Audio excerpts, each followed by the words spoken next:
There's an ongoing complaint that musical theater rep keeps getting higher and higher, and that is because musical theater rep has gotten higher and higher. So if you survey what folks were singing generally in the 1950s, 1960s, and compare that to what was shaking down, I mean, even just 20 years ago, you will see things have changed, Raul. Things have changed, Raul. Hey, if you're new here, my name is Dan Calloway. I teach musical theater voice and vocal pedagogy at Boston Conservatory at Berkeley.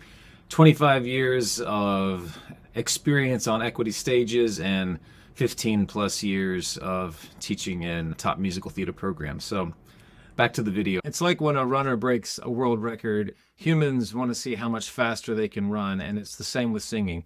It is a muscular event, and our mirror neurons want to witness the risk and excitement of high notes sung with skill and beauty. We find it thrilling, we can feel the risk in it, and it's very exciting. So people are always wanting to stretch the limits of what's possible. And yeah, you're right, there's not been a race to the low frequencies in this regard. So a lot of folks with deliciously low voices are feeling very left out of the current commercial musical theater market. And I have thoughts on this that I'll share with you later. So the shape of musical theater singing changed in the 1960s, really with the advent of hair and when rock music entered the scene, and then all kinds of styles found their way to the stage. So microphones, electronically amplified music as a standard meant that singers could do a lot of different things with their voices, and that changed the game and the style. So this is where understanding your own vocal sweet zone is so important. If you focus on Western classical singing, your voice type will be categorized. You'll be a lyric soprano, a dramatic mezzo, a leggero tenor, basso profundo, etc. So this is mostly because you are singing acoustically with no amplification when this is your field, classical singing. When you're a theater singer, it's important to know where your voice feels most efficient, easy, and powerful, and you have a lot more leeway than our classical classification system has handed down to us. You are a human with a voice, and there are tons of possibilities, especially with a microphone. So if a song calls your name that you're not capable of executing range-wise right now, I invite you to question whether you might be able to accomplish it one day with the right tools. And I'm not advocating vocal delusion here. I will never sing Glitter and Be Gay, and no one's ever going to say, hey, Dan, you really give me Barry White vibes. That's never going to happen. But I have tons of other possibilities that are available to me.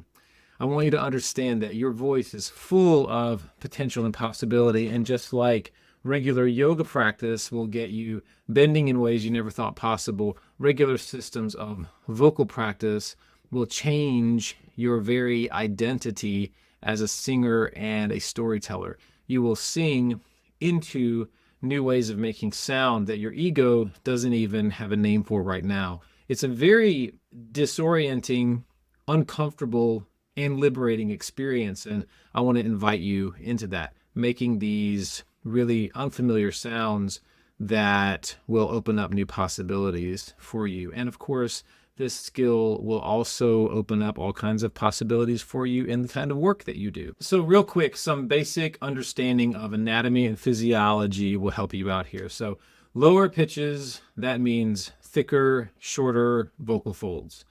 Higher pitches mean stretchier folds. So think of a guitar string. If you loosen the string, you get a lower frequency.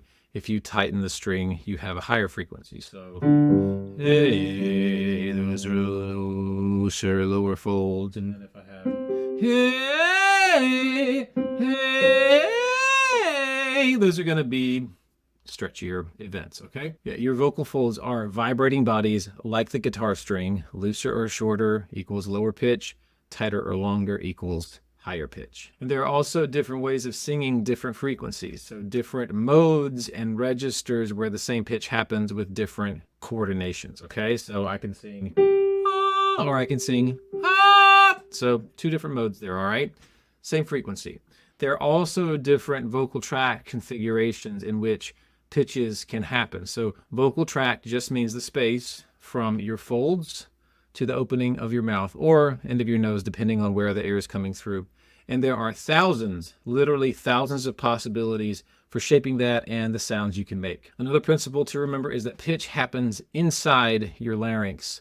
Your larynx is brilliant and it can figure it out. If your physiology is capable, the things inhibiting you from singing certain pitches often happen before or after the vibration event in the larynx. And I will lay those out for you in a minute. All of these ideas will loosen up your idea of what it is to make different frequencies with your mechanism. All right. So before I tell you how you can sing higher notes with confidence, you need to pay a lot of attention to the lower frequencies first. This is something people never want to hear. They want to get right to the high notes. But if you don't have balance into the middle and lower end of your voice, any work you do on trying to achieve higher pitches is going to be not only futile, but possibly damaging. So this will give your mechanism balance. If you ignore the low frequencies, your folds will get used to singing the stretchy rubber band sounds and won't have any quality time letting the loose and juicy folds vibrate at the other end of that spectrum. It's very important for vocal organization and balance. Hear me, hear me, hear me. You need to be using all parts of your voice. And then the stretchier frequencies will give important information to the low meaty vibes, and the thicker fold events have a lot of things to teach the higher sounds. So you want to make sounds in all frequency capabilities of your voice for health reasons, and also just to show yourself that you're capable of all of these different sounds. Now, when you look to extend your capability and confidence singing in higher frequencies, it's important to sing these pitches in thick and thin fold coordinations and the continuum in between. So what I'm saying is you want to sing pitches in mode 2 head voice and mode 1 chest voice. So you're going to be wanting to do a lot of overlap of like, ooh, yeah, yeah, ooh. That's not well, it could be an exercise, but that just demonstrates you need to be giving both coordinations and the continuum in between options. And there are lots of ways to do that. And after you're finding some ease with both of these coordinations, you're going to want to discover that they are connected. I will link a Messa di Voce exercise in the comments of this video to show you how to do that. In all of these ways of making sounds, the important truth to incorporate into your body is that the voice works like a stretchy, rubbery situation. It is not a series of compartments. A lot of times we have this cubbyhole idea, and this is a big reason why singer brains want to physically reach for higher frequencies or shoehorn pitches into these imagined compartments. We're trying to sort of like find this physical location of where we want to place a sound, and I find that that's often counterproductive. So singing pitches is much more akin to the intonation that a stringed instrument player would use, where there are literally like millimeters of variation as opposed to a keystroke on a piano. It's not compartmental like that. The folds, remember, I'm talking about the stretchy rubber band situation, and the muscles that affect air also have a lot of malleability and stretchability. So it's really important to remember that. You might have heard teachers using images like taffy and stretchy things, and that's what they're talking about. I remember taffy made no sense to me for a long time, but that's what we're trying to say. And so here is a list of things that could be making singing and pitch flexibility very hard for you. Thing number 1, we think more is more when it comes to singing, and we're wrong. You need enough air. This is about air, pushing too much air. We need enough air, not more. Sometimes you need more air, but you need the air you need for a particular phrase, especially when it comes to higher frequencies. We think we have to pound the support. And this has a really unhelpful outcome of pummeling the underside of your closed folds. Think about it. If you've closed your folds and then you are pounding the abdominal muscles to provide support, you are hitting these closed folds with a ton of air pressure underneath. So all of the laryngeal muscles have to adjust to that, and that creates all kinds of mayhem and the opposite of the balanced, energized flow that we need for your brilliant folds to sing different frequencies. Ask yourself how much, this is what you ask yourself, how much dynamic, meaning moving support, do I need for this phrase or this note? Listen to your body Give it a number value from 0 to 10 and then experiment. I will link a video in the comments as well that talks more about the dynamic support and feeling the support that you might need. That'll go into more detail about that if that's confusing to you. The other thing that we do that is really tricky is we think about the voice coming from, not through. The voice does not come from, the voice comes through. What I mean by that is we perceive the source of the voice at the throat level, and that is super not helpful. The energy that comes through the folds originates in your breath moving muscles, the abdominals and the ribs, depending on what style you're singing. And those muscles live inside the entire body's energetic framework. So this is why bodywork modalities are so important for singers to promote muscular and skeletal awareness, alignment, strength, and flexibility. I'm talking Alexander, Feldenkrais, Fitzmaurice, things like that, those sorts of modalities, Pilates, yoga. Did I say those? Yeah. All of those things are super, super helpful for singers. Also, what I talked about before, the cubbyhole concept. Singing is a stretchy and malleable event, so the moment we start to perceive the voice in terms of piano keys or compartments, we get rigid and we lose the sense of flexibility we need to let the voice show us what we can do. Singing is really observing my body and collaborating with the physiological functional reality as far as I can perceive it. We are collaborating with the actual function of the body when we sing and observing it rather than forcing it to do something. When we do that, we get into trouble and people can feel it. The other problems that we get into, this is kind of chicken and egg with the dynamic support issue, but we slam way too much vocal fold together. We get really local in the folds sometimes when we're trying to make a pitch happen, and we apply this like push-up level or pick something heavy up level of logic to singing, and it's a very different muscular event. Singing is something that happens with delicacy and robustness together, and you're learning to engage certain muscle groups while others relax. So while the abdominal family might be engaging, the pharyngeal muscles are relaxing, and that feels weird. Singing is weird, and you guessed it, there's a video for that. I'll link the Singing is Weird video down there for you as well. Got a lot of video links, but it's like these are big ideas that link to more detailed ideas. So if you want to explore more, I'll put a list down in the description for you. Another big problem is not allowing your larynx to do its thing. So this goes together with that last idea. Your larynx is a brilliant, miraculous structure. It literally hangs from the hyoid bone right there. It's the only structure in your body that does this, and it has an intelligence all its own. So the quick and dirty advice on this is to talk kindly to your larynx and tell it, I trust you. Then you give it absolute permission to go wherever it wants to go. You'll make some sounds you don't like. You'll discover a lot of things you wouldn't have when you were trying to hold it in place because a teacher somewhere talked about having a stabilized, or I don't know, talking about maybe keeping your larynx in one zone. I find that very unhelpful.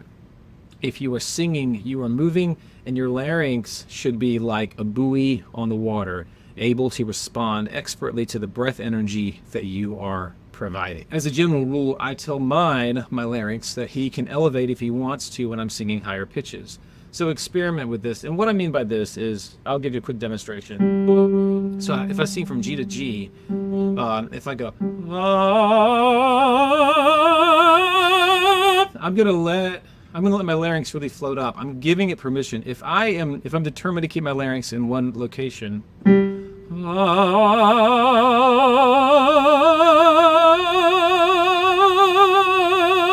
it's still a fine sound. But honestly, you can hear a little bit more of that transition between F and G. F sharp and G, excuse me. There's an F sharp in the key of G. So, I'm going to let him float up, and that actually shortens the tube a little bit, providing me a little bit of a more favorable acoustic environment. If I'm insisting that my larynx stays brittle, you will hear that in my sound. You will hear me holding on and trying to control something. But if you really let the larynx, if you start to watch and say, you know what, buddy, you can do what you want to do, you start to collaborate with it, and really magical things happen. I learned that at Complete Vocal Institute in Denmark, and it really blew my mind about just the magic of trusting your larynx and letting it flow and move. And I think the more you listen to some great singers, I think you'll be surprised at how much laryngeal flexibility and movement there is. It's crucial. Okay, I'm about to rabbit trail about the larynx. That's clearly another video. I got excited. So let your larynx relax. The actual length of the vocal tract from your folds to your mouth, it will affect how easily a note will come through, and it will vary song to song and style to style, okay? So, you know, is going to be a different track length than, you know, if I'm singing in a different style, all right? So really tune into your own body and get someone with really good ears and an incorporated skill themselves that can walk that road with you. It's, you know, it's something to work out. You just need a good teacher for that. And most importantly, listen to your own body. Your singular voice is capable of so many things, and it has colors and expression that are singular to you. You have to tune in and feel what feels good, be courageous, and try new things so that your vocal identity can include lots of different sounds. That's what we do as theater singers. Who am I? What do I think is happening? With every role, I have a different vocal identity. It's also important to recognize and embrace the frame of your vocal limitation. So great creativity always flourishes inside constraints. It's like a 14-line sonnet. You have a certain framework that you can work inside, and inside of that is some amazing possibility. So, for example, vocally, I can sing low notes. I can...